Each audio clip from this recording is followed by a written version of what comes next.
Hello friends, welcome to education classes. जैसे कि पिछले लेक्चर में हमने एजेंसीज ऑफ एजुकेशन डिस्कस किया था, उसके टाइप्स पढ़े थे, जहाँ पर हमने फॉर्मल, इनफॉर्मल और नॉन फॉर्मल पढ़ा था। उसके बाद हमने home as an informal agency of education भी डिस्कस किया था। और अब हम पढ़ने वाले हैं school as an agency of education. अगर आप BA, MA, B.Ed या MA जैसे कोर्सेज कर रहे हैं तो वहाँ पर आपको ये टॉपिक काफ़ी हेल्पफुल रहेगा। ये मेरे हैंड रिटन नोट्स हैं जो मैंने बहुत सिंपल लैंग्वेज में एक्सप्लेन किए हैं। उम्मीद करती हूँ कि ये आपके लिए हेल्पफुल रहेंगे। तो सबसे पहले समझते हैं कि स्कूल को एजेंसी ऑफ एजुकेशन क्यों कहते हैं। The school is an active and formal agency of education. It is a specialised agency set up by the society to educate the children. यानी कि स्कूल एक फॉर्मल और एक्टिव एजेंसी है। इसका मतलब है ये प्लान तरीके से एजुकेशन देती है। सिंपल वर्ड्स में कह सकते हैं कि सोसाइटी ने स्कूल को बनाया है ताकि बच्चों को प्रॉपरली एजुकेट किया जा सके। हम कह सकते हैं कि school is a specialised agency set up by the society to educate the children. Then Education Commission in states that the destiny of India is being shaped in her classroom. The very statement gives too much importance to school. इसका मतलब है school सिर्फ पढ़ाई की जगह नहीं है, ये इंसान का, ये बच्चे का फ्यूचर बनाती है। तो यहाँ पे कहा गया है कि जो डेस्टिनी है इंडिया की वो उसके क्लासरूम में शेप होती है। Etymologically, the word school is derived from Greek word skol, which means leisure. Reason of associating leisure with school is that in the ancient Greece, liberal education was not meant for the masses. It was for the privilege of members of upper class of the society to enjoy liberal education who had enough leisure at their disposal to cultivate the higher values of culture. School word जो है वो एक Greek word school से आया है जिसका meaning है laser यानी कि फुर्सत। अब आप सोच रहे होंगे स्कूल और लेजर का क्या कनेक्शन है। एंशियंट टाइम में सिर्फ रिच लोग पढ़ते थे, उनके पास फ्री टाइम होता था, इसलिए एजुकेशन को एक लेजर एक्टिविटी कहा गया है। वो अपने फ्री टाइम पर एजुकेशन लेते थे। आज के टाइम पे एजुकेशन जो है वो सबके लिए है। In the past life of the people was very simple. Need and aspirations of the people were very few and limited. Family provided usually all sorts of minimum trainings and skills required by the child to live in society.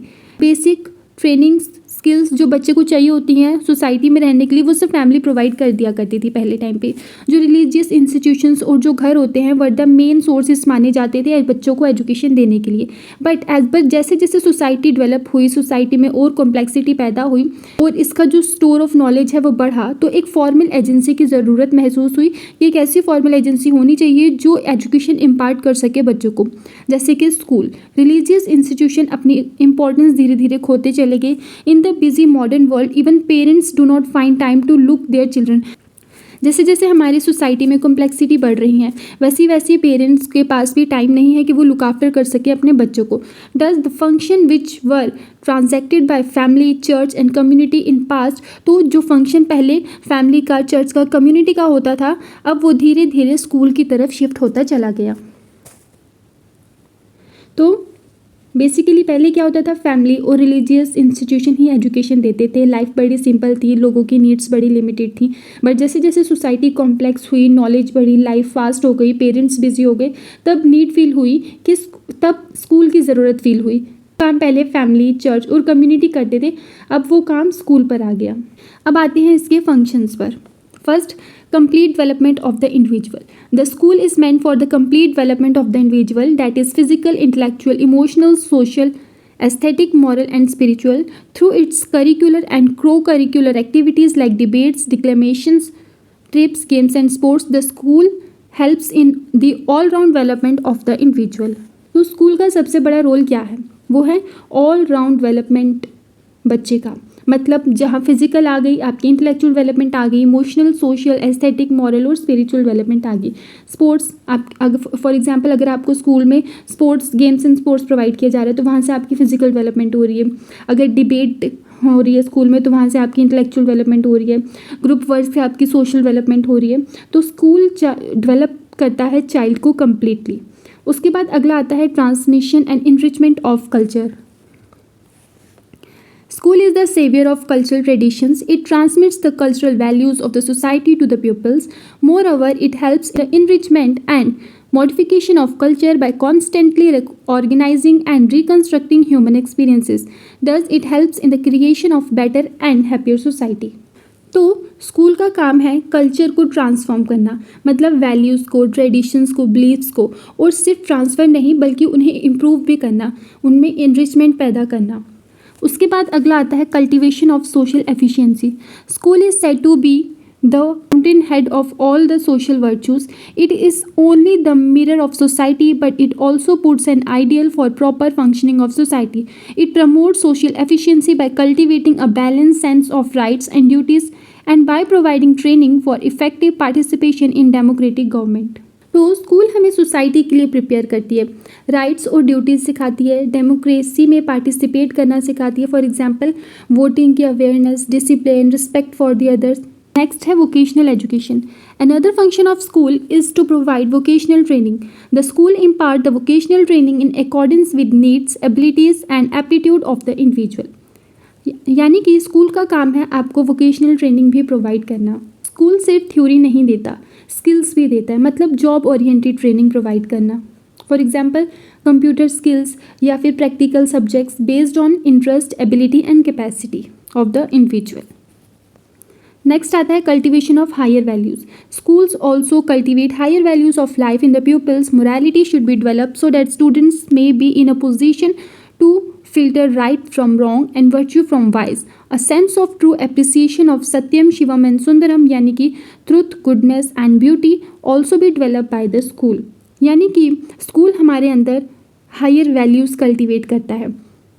Students के अंदर morality होनी चाहिए ताकि वो इस काबिल बन सकें कि वो सही गलत को पहचान सकें, अच्छे बुरे को जान सकें। उन्हें सत्यम, शिवम, सुंदरम की नॉलेज हो। सत्यम यानी कि ट्रुथ, शिवम यानी कि गुडनेस और सुंदरम यानी कि ब्यूटी। नेक्स्ट आता है developing international understanding. Schools develop international understanding in the minds of the peoples. International understanding implies respect for human rights and dignity, a sense of the solidarity of mankind, international cooperation, and to live together in peace with one another. All educationists in India like Sri Aurobindo, Tagore, Vivekanand stress on the importance of creating the feeling of internationalism in all the educants. यानी कि school का काम है international understanding पैदा करना बच्चों के दिमाग में। इंटरनेशनल अंडरस्टैंडिंग का मतलब है स्कूल हमें यहाँ पर ग्लोबल सिटीजन बनाता है। यहाँ पर इंटरनेशनल अंडरस्टैंडिंग का मतलब है respect for human rights, peace, cooperation.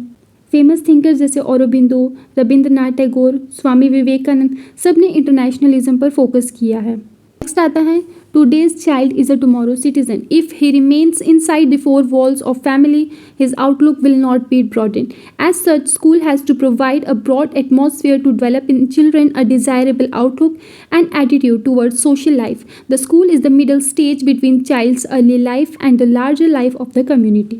यहाँ बताया गया अगर बच्चा सिर्फ घर में रहेगा तो वो नैरो थिंकिंग होगी उसकी। स्कूल क्या करता है, ब्रॉड आउटलुक देता है, सोसाइटी के लिए प्रिपेयर करता है बच्चे को। यहाँ पे कहा गया है कि अगर बच्चा सिर्फ फैमिली की चार दीवारी के अंदर रहेगा तो उसका नज़रिया बड़ा नहीं हो पाएगा।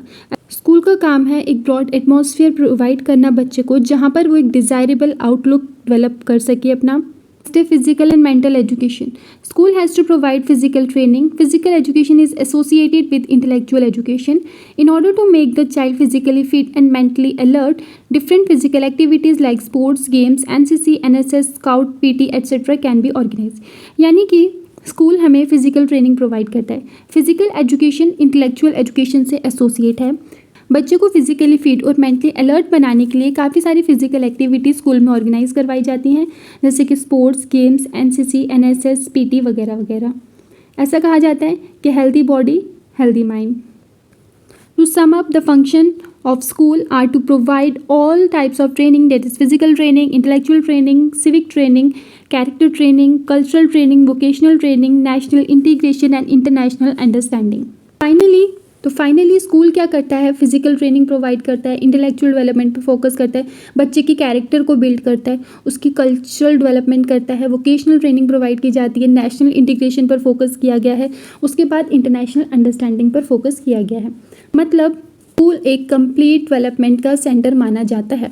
अगर आपको ये सेशन हेल्पफुल लगा हो तो वीडियो को लाइक करो, चैनल को सब्सक्राइब करो और अपने फ्रेंड्स के साथ शेयर ज़रूर करो।